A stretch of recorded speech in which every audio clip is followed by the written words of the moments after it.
चल जाओ बोलो रे। ज्ञान के विचारी नारी जाति महान नारी, सुनर मुनि सबका जन देली नारी, ब्रह्मा यश ज्ञानी के चार भुजाधारी, त्रिपुरारी के लड़का बना देली।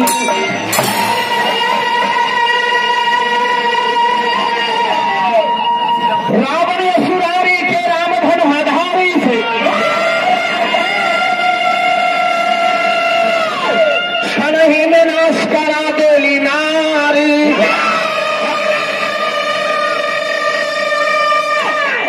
कौरव बलकारी रहे लाल गंधारी के एगो सारी के खातिर नाश करा देली।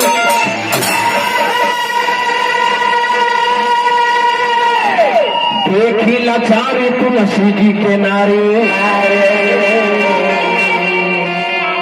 देली फटकारी राह देखा देली नारी।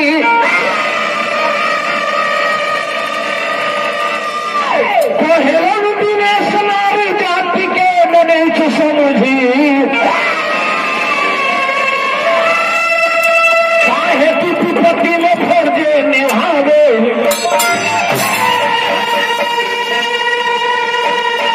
नारी में अपना शक्ति बा, जौन वन में ठान ली वो नारी करके दिखा दी बाबू।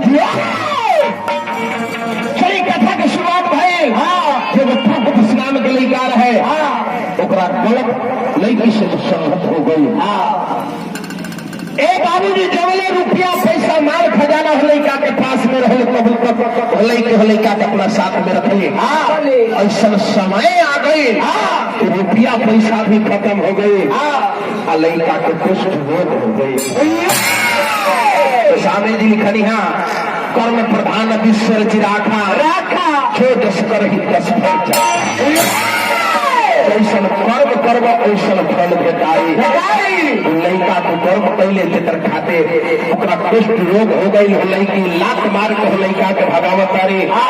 लड़का जाके तपोवन में गिरल बा, पानी पानी रखता, लेकिन पानी पियाए वाला नहीं थे बाबू। भाई नहीं बाबू ने खड़ा हो जाए।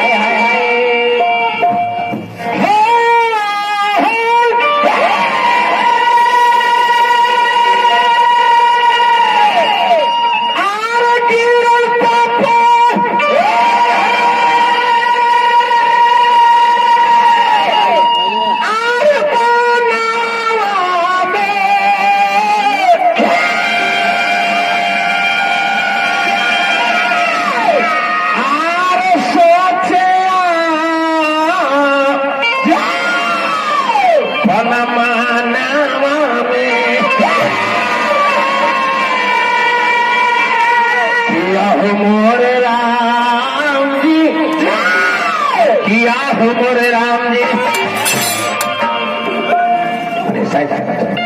तबला से बाहर से नचनिया ब्यास ना नहीं हमारा जोरे सफल है।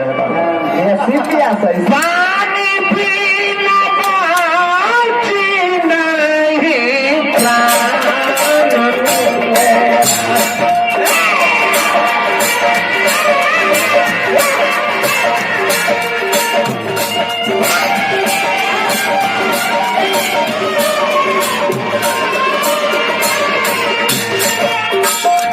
मोरे राम जी, आहू मोरे राम जी, पानी में बाची नहीं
सौ रुपया के बारिश हुए।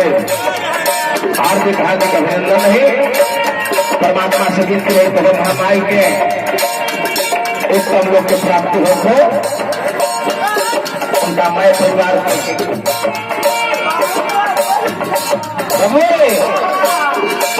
उनका मैं परिवार में खुशी के बारे में हो, रोजी रोजगार में बहुत होते बबोरे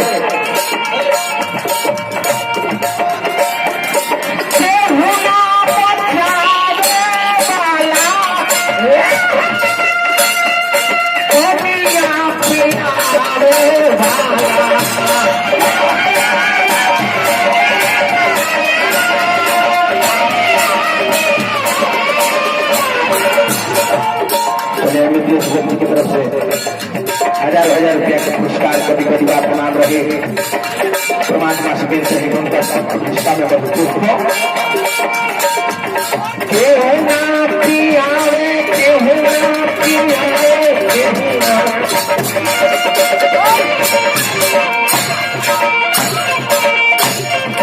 चलिया बा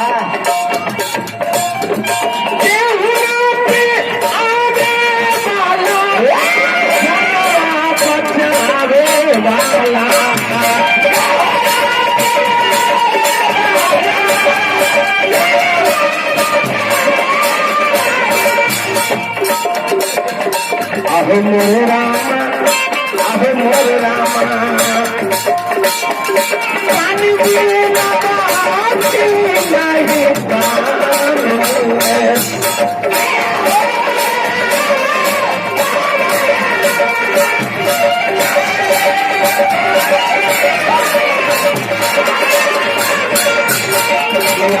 मोरे रामा अहे मोरे रामा